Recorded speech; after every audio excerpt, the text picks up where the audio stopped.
আসসালামু আলাইকুম। নিয়ে নিয়েছি একটা এখানে ডিম। আপনাদের জন্য একটা রেসিপি নিয়ে আসলাম আজকে, একটা ডিম দিয়ে শুধু। তো আমার বাচ্চার জন্য আজকে সুন্দর একটা বিস্কিটের রেসিপি নিয়ে আসলাম, বাচ্চার জন্য বানাবো, তাই দেখাচ্ছি আপনাদের সাথে, শেয়ার করতেছি কীভাবে বাচ্চাকে সুন্দরভাবে বিস্কিট বানিয়ে দেবেন। আমি একটা ডিমের মধ্যে চিনি দিয়ে দিলাম। চিনিটাকে ভালো করে কিন্তু মিক্স করে নিতে হবে। তারপরে এখানে নিয়ে নিচ্ছি দুধের গুঁড়ি, এখানে দিয়ে দিব।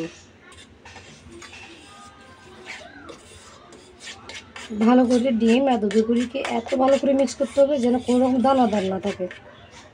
হালকা এখানের মধ্যে আমি আটা দিচ্ছি, আপনারা ময়দাও দিতে পারেন। ভালো করে মিক্স করে নিয়েছি। আমি এবার এখান থেকে একটু আলাদা করে নেব। দুই ভাগে ভাগ করে নিলাম। এবার আমি দিয়ে দিব এখানে এক গোলার মধ্যে সামান্য পরিমাণ কোকো পাউডার দিয়ে ভালো করে মিক্স করে নিলাম। এবার চলুন কীভাবে বানাবো দেখাবো আপনাদের। এখানে একটা ফ্রাই প্যান বসিয়ে দিলাম, গরম হয়ে গেছে। ভালো করে গরম করে নিতে হবে, কিন্তু তারপরে চুলাটাকে কমিয়ে দিতে হবে।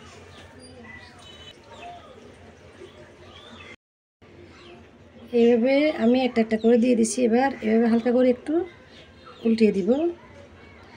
মিনি প্যানকেকও বলতে পারেন এবং ছোট মিনি বিস্কিটও বলতে পারেন। বাচ্চাদের জন্য যেভাবে পারেন বানিয়ে দেবেন, খাবে সুন্দর একটু ডিজাইন করে।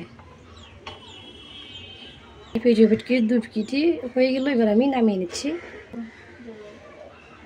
একইভাবে আমি কিন্তু সবগুলো বানিয়ে নিচ্ছি। দেখুন কি সুন্দর একটা কালার আসছে দুই পিঠে।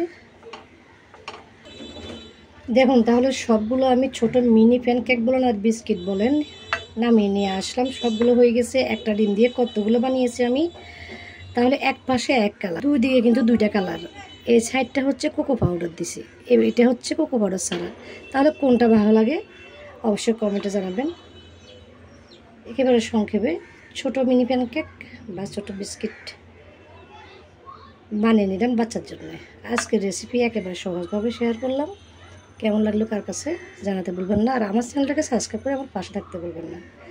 আজকের রেসিপিটা এখানে শেষ করে বিদায় নিচ্ছি। সবাই ভালো থাকবেন। আল্লাহ হাফিজ।